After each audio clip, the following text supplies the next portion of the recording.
Bonjour les amis. Les insultes, la haine, l'envie de s'affirmer à vos dépens, c'est ce que chacun d'entre vous a rencontré dans sa vie ou rencontrera encore. Dans cette vidéo vous découvrirez 3 façons de réagir, de vous comporter de telles situations. Que faire? Et j'énoncerai immédiatement le premier fait évident, avec lequel il est difficile de discuter, vous êtes perçu comme vous essayez de vous positionner. Si vous choquez délibérément la société, commettez des actions provocatrices, par exemple en étant un homme, en portant des vêtements pour femmes ou en soulignant d'une manière ou d'une autre vos différences par rapport aux autres membres de la société, ne soyez pas surpris si cela incite d'autres personnes à vous attaquer. Les réactions peuvent être différentes, ridicules, intérêt, voire soi-disant harcèlement, annulation massive, attaque massive, haine atteignant le niveau de l'hostilité massive. Alors, disons une évidence, la meilleure insulte est justement celle qui n'a pas eu lieu. Arriver du tout. C'est-à-dire que la prévention des situations conflictuelles est la chose la plus efficace qui puisse être. Premièrement, si vous vous positionnez correctement dans la société, dans un groupe social compétitif, alors les personnes autour de vous, représentants de ce groupe, ne le feront pas vouloir vous dominer encore une fois, se moquer de vous, vous insulter, et essayer de s'affirmer. Cela vous coûtera parfois plus cher, soit la blague ne fonctionnera pas, soit vous pourrez tourner n'importe quelle blague à votre avantage. Et celui qui essaiera de plaisanter sera considéré comme fou. Les agresseurs ressentent généralement ces règles psychologiques du jeu très subtilement, donc se positionner correctement est l'une des précautions les plus importantes qui empêcheront les insultes et la haine. Cela ne garantira pas complètement qu'une personne anonyme n'écrira pas un commentaire désagréable sur Internet ou sous un compte caché ne vous écrira pas de haine sur un réseau social. Mais quand même, se positionner est proportionnel à la société dans laquelle vous vous situez, c'est une notion très large, qui inclut ce que vous diffusez, ce que vous dites, ainsi que votre apparence, votre comportement, vos manières. Les primates en communication paient avant toute attention à l'apparence, aux odeurs, à la couleur des cheveux, etc., c'est-à-dire aux attributs externes. Si, par exemple, le Premier ministre ou le président d'un pays quelconque porte des vêtements sales et négligés, se couvre de saleté, met des haillons et essaie ainsi d'aller, par exemple, dans un restaurant cher ou dans un lieu haut de gamme. Lieu public, un musée, un théâtre, alors les gardes ne le laisseront probablement pas entrer, se concentrant sur les attributs extérieurs. C'est ainsi que fonctionnent les interactions entre les représentants de l'espèce Homo sapiens. Même si la personne elle-même aura un statut très élevé dans la société, mais en cachant ses attributs extérieurs, elle annulera inévitablement ce statut aux yeux des autres. Laissez-moi vous donner un exemple, une histoire bien connue qui s'est produite il y a environ 100 ans à Londres. Ensuite, le très célèbre et riche indien Maharaja Jai Singh a été très insulté. Ce type aimait se promener dans Londres parmi les gens ordinaires en vêtements ordinaires, en vêtements de pauvres, et un jour il est tombé sur une Rolls concessionnaire automobile Royce. Naturellement, il n'y était pas autorisé, car il le prenait pour un mendiant sans abri, pour un hindou sale et pauvre.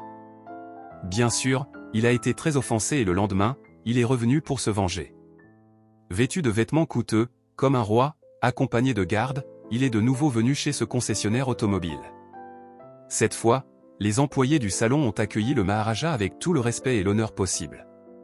Voyant quel genre de visiteur il était, ils lui ont même tendu le tapis rouge.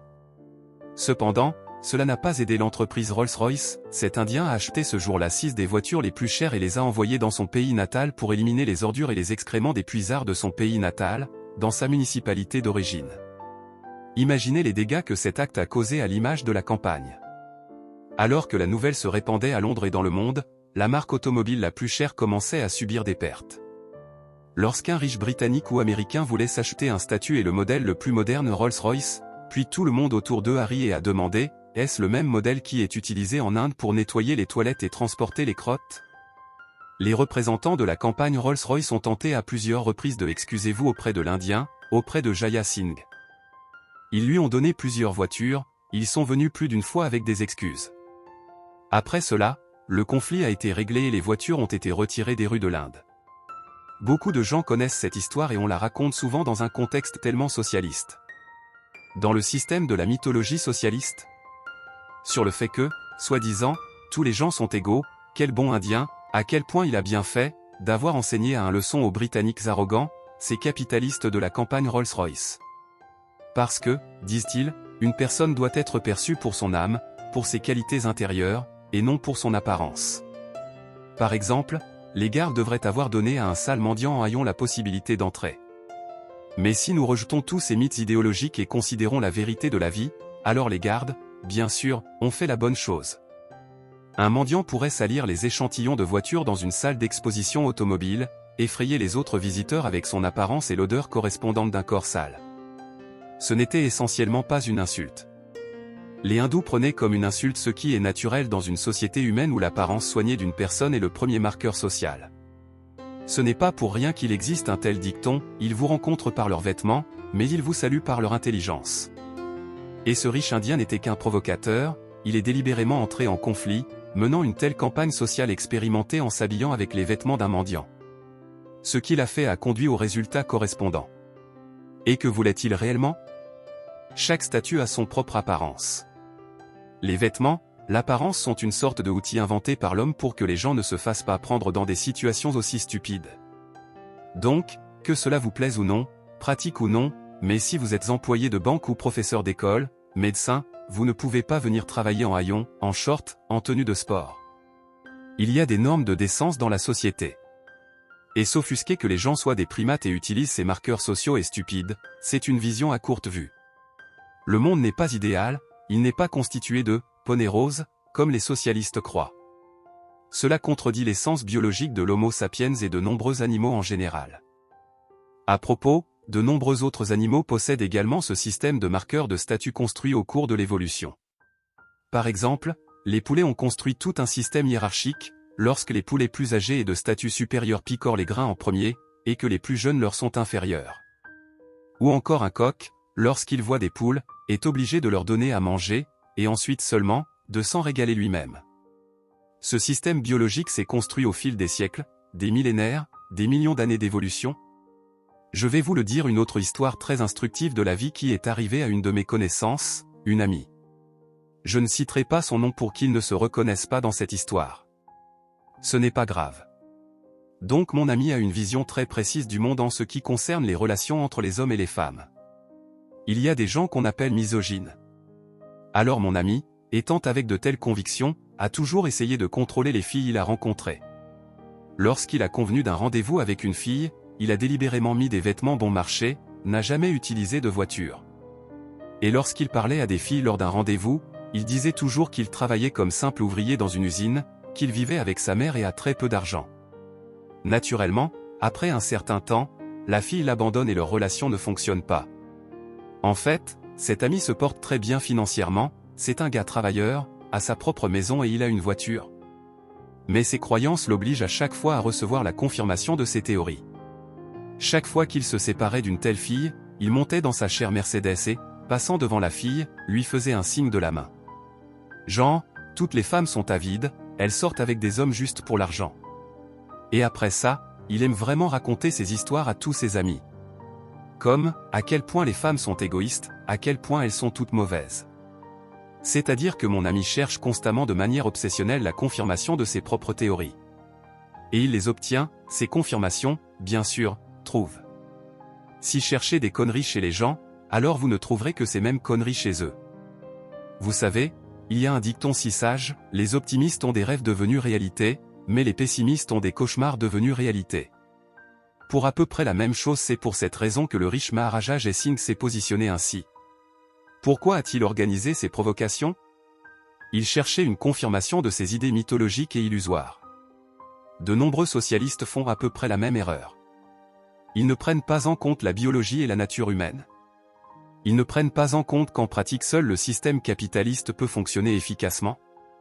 En se déguisant en homme pauvre, Jai Singh a provoqué à l'avance une telle situation où les gardiens du centre automobile ne pouvaient pas le traiter différemment.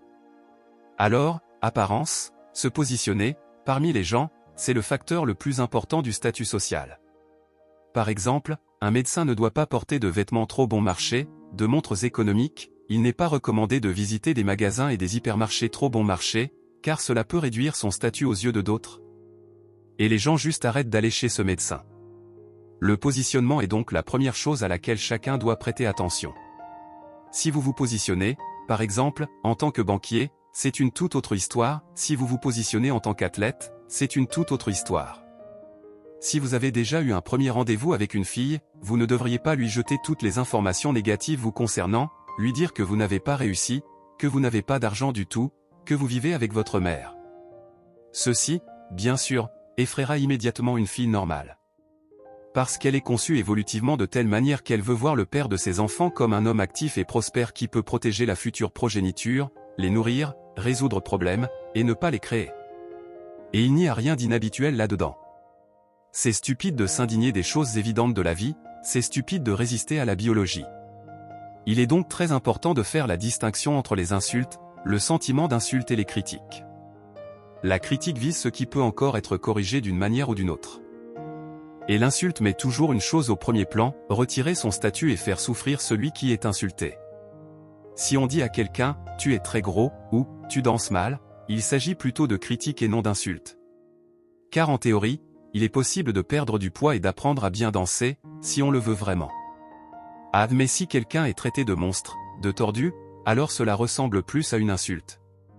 Parce qu'il n'est plus possible de corriger cela, l'étiquette est déjà accrochée, s'ils disent « un idiot »,« un imbécile »,« une erreur de nature », alors cela ne peut plus être corrigé. Cela vient de vous, cela dépend peu. Cela peut être appelé une insulte directe. Même si, bien sûr, beaucoup dépend du contexte. Lorsque nous mélangeons critique constructive et insulte, nous ne pouvons nous-mêmes que provoquer un conflit, attiser le feu d'une querelle. Pourquoi les gens utilisent-ils même un outil tel que des insultes? Oui, il s'agit justement d'une sorte d'outil d'interaction entre primates d'un même groupe. Cet outil a évolué au fil du temps dans le but de consolider la hiérarchie et la domination. En biologie, il s'agit d'un système de subordination-dominance dans les communautés animales. Il s'agit d'une composante très importante de la vie animale, car elle permet de réguler le droit prioritaire à l'alimentation conformément à la hiérarchie. Comme je l'ai déjà mentionné, par exemple, les poulets ont une telle particularité que les poulets adultes et âgés ont un droit préférentiel d'être les premiers à picorer le grain par rapport aux individus plus jeunes. Différents types de hiérarchies s'établissent entre les animaux dans la nature, sexe, âge. L'Homo sapiens en ce sens ne fait pas exception à la règle. Si quelqu'un a oublié le cours de biologie scolaire, je vous le rappelle, une personne appartient à l'espèce Homo sapiens, à l'ordre des primates, à la famille des hominidés, à la classe mammifères, au sous-embranchement vertébrés, au type chordés et au royaume animaux. Le mécanisme évolutif a été construit pour que les individus ne découvrent pas constamment qui va se nourrir en premier, pour qu'ils ne se piétinent pas ou ne s'entretuent pas. Le modèle économique capitaliste est donc aussi une manière de consolider ce modèle hiérarchique naturel dans les relations économiques. Et comme outil pour construire ce modèle, outre l'argent bien connu, les autorités peuvent également recourir aux insultes et aux tentatives de s'affirmer aux dépens d'autres individus de la population. Ce n'est pas un modèle unique, vous avez tous entendu le principe comique du poulailler appliqué aux gens, picote ton voisin, merde sur celui d'en bas. Uniquement parmi les humains, le système se construit sur la base de certains marqueurs de statut, vêtements, smartphones, bijoux en métaux précieux, voitures, usines et navires. Dans de nouveaux groupes d'hommes et de femmes, nouvellement formés, dans les premiers jours de communication, il est en quelque sorte d'usage de se rôtir, de se moquer les uns des autres, de sonder les nouveaux arrivants. Il lance d'abord une légère blague ou une légère insulte et observe quelle sera la première réaction, quel est le statut de cette personne. Va-t-il s'y opposer? Va-t-il défendre son statut?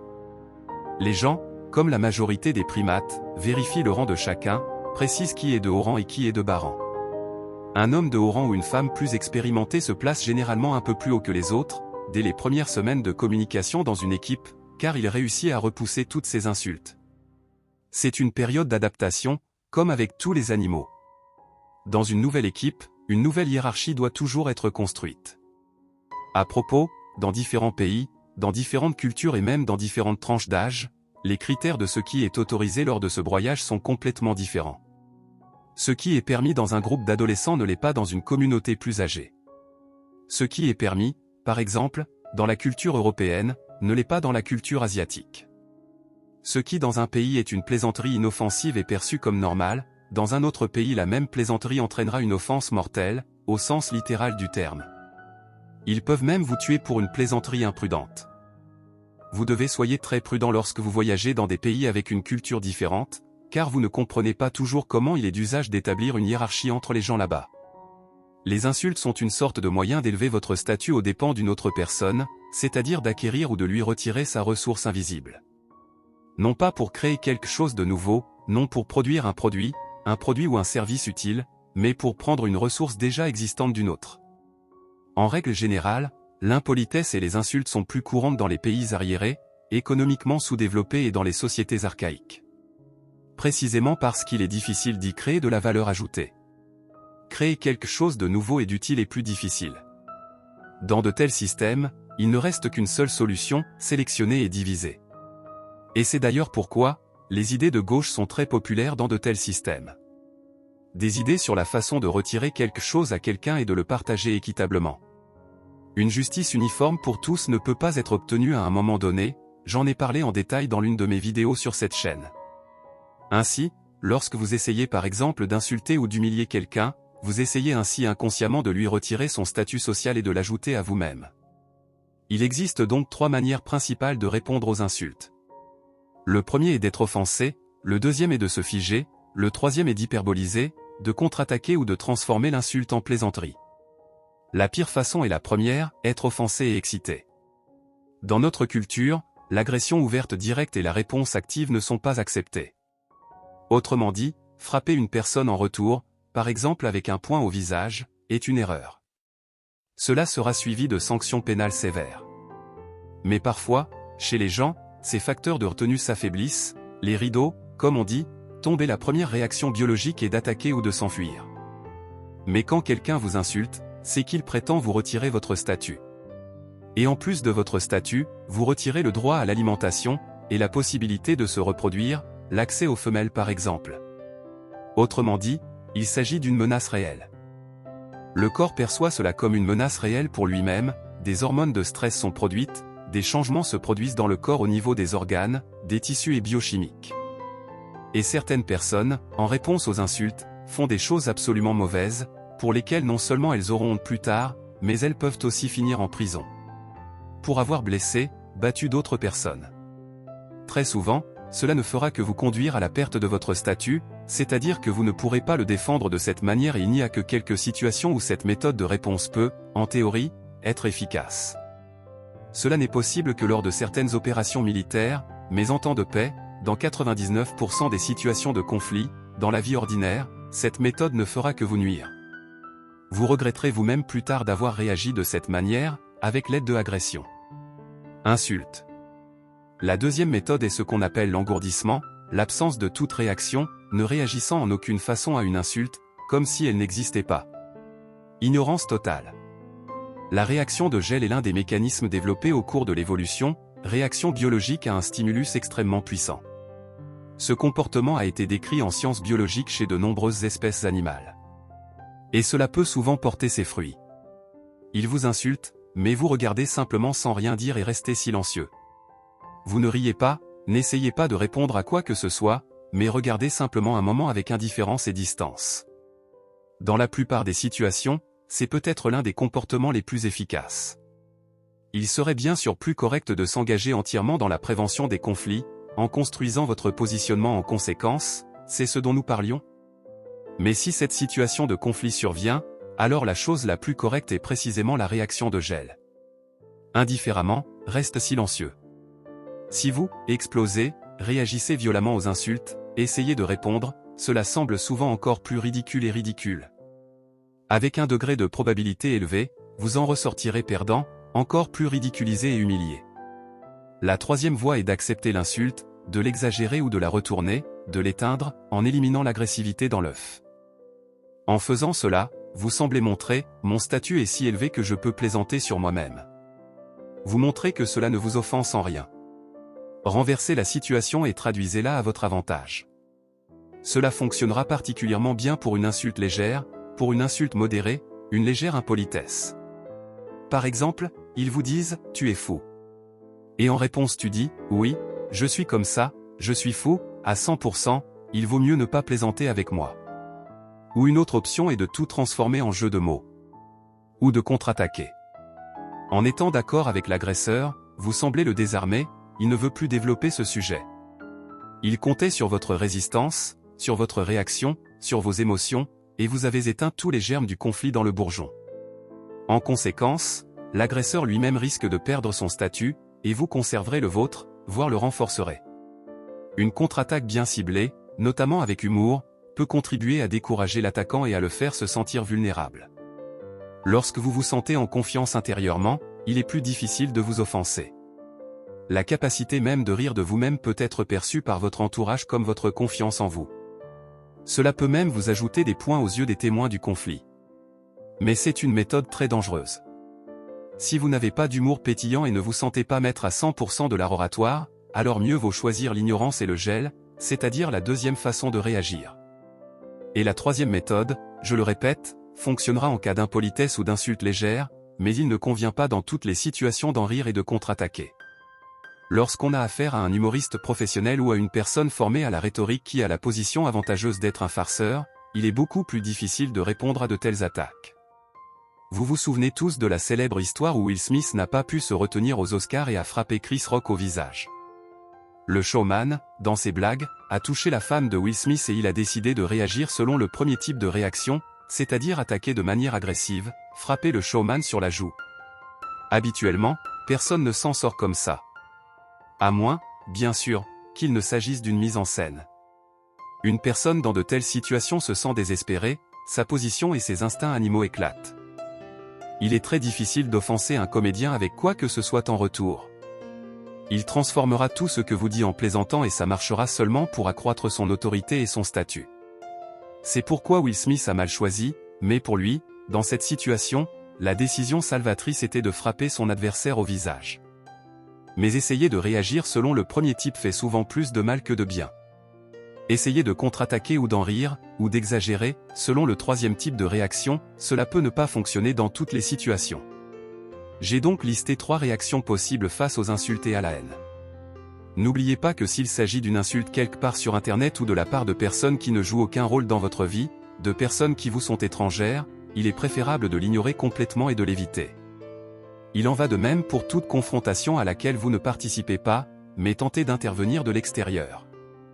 Vous savez, je vais vous raconter une autre histoire, un incident tragique qui est malheureusement arrivé à un de mes amis. Alors qu'il était jeune, il rentrait tard dans la soirée dans l'un des quartiers résidentiels de la ville, il a entendu des cris et des bagarres entre hommes et femmes ivres dans la rue près d'une des maisons. Il s'est avéré plus tard qu'ils étaient un mari et une femme qui abusaient de l'alcool depuis longtemps. Il ne pouvait pas passer et courut les séparer. En conséquence, il a été poignardé dans le bas du dos par son mari ivre. En conséquence, le mari et la femme ont rapidement fait la paix. Seulement 5 minutes après l'incident.